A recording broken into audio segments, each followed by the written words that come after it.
Alex Bajan von Krasnik. Let's think what's the dates today.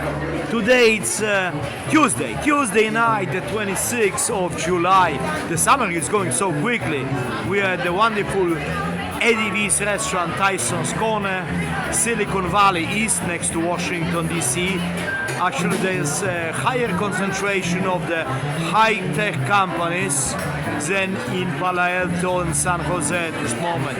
Plus, we have all the global defense industry, global headquarters of the Lockheed Martin, the builder of F-16, F-35, and they also bought the Sikorsky helicopters, and so they also make the Black Hawks, in Poland, close to Przemyśl, close to Rzeszów.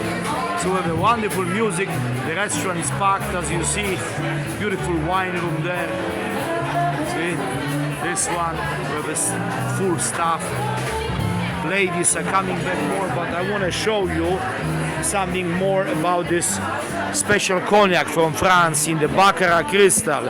That's a famous Louis XIII cognac, which 30 years ago was affordable, $1,150 a bottle, but right now it's about $4,000 a bottle. $4,000 a bottle. So per shot, it's about $385. And this is the serving. It's provided by Louis XIII. Then we have another one. I think it's a special line of the Hennessy Paradise Imperial. Then we have a McLean 25 single malt whiskey. Then we have a Silver Oak, Napa Valley, Tignanello, which I had. Then we have the Opus 1 by Robert Mondavi. This is Magnum, like 2 bottles in one. This one should be about $600 for Magnum.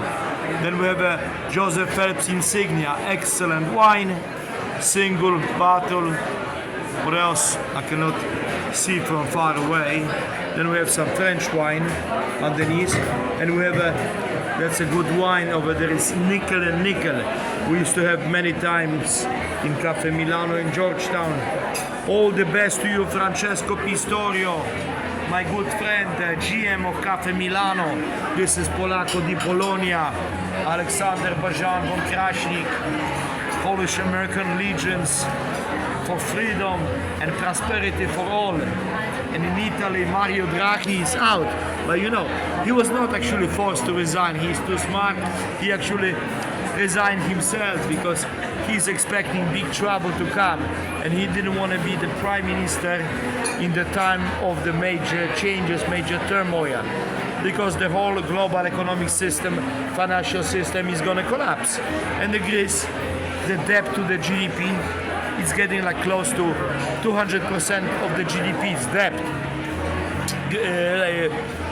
Greece is 320%, Italy is about 220%. The same shit with Spain and Portugal.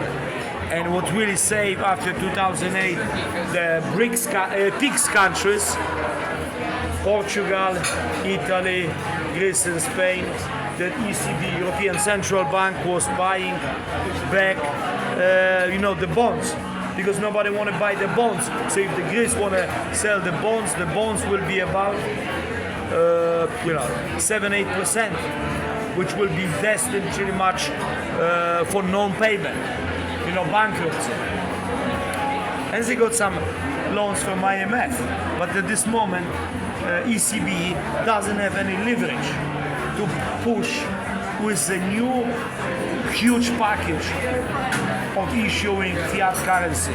And the same shit is in the US. US is destined to fail. Entire economic system based on dollar fiat currency, which was established in US during the Second World War in Bretton Woods, in the small island of coast of South Carolina. Everything will collapse. So we are looking now for the new currency, new exchange. It will be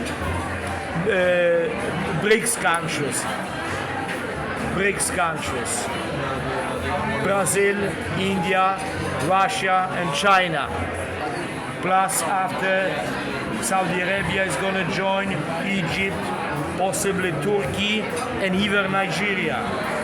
And the GDP of those countries at this moment it's already 1.2, 1.3 times of the GDP of United States. However, in US the GDP is affecting the GDP because 62% of our GDP in US is from financial services, unproductive service, pretty much by creative accounting and creating, transactions.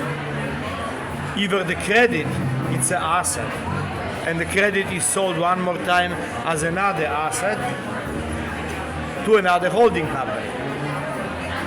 Everything is completely corrupted and is destined to fail. Okay, all the best, my friends. Alex Bajan from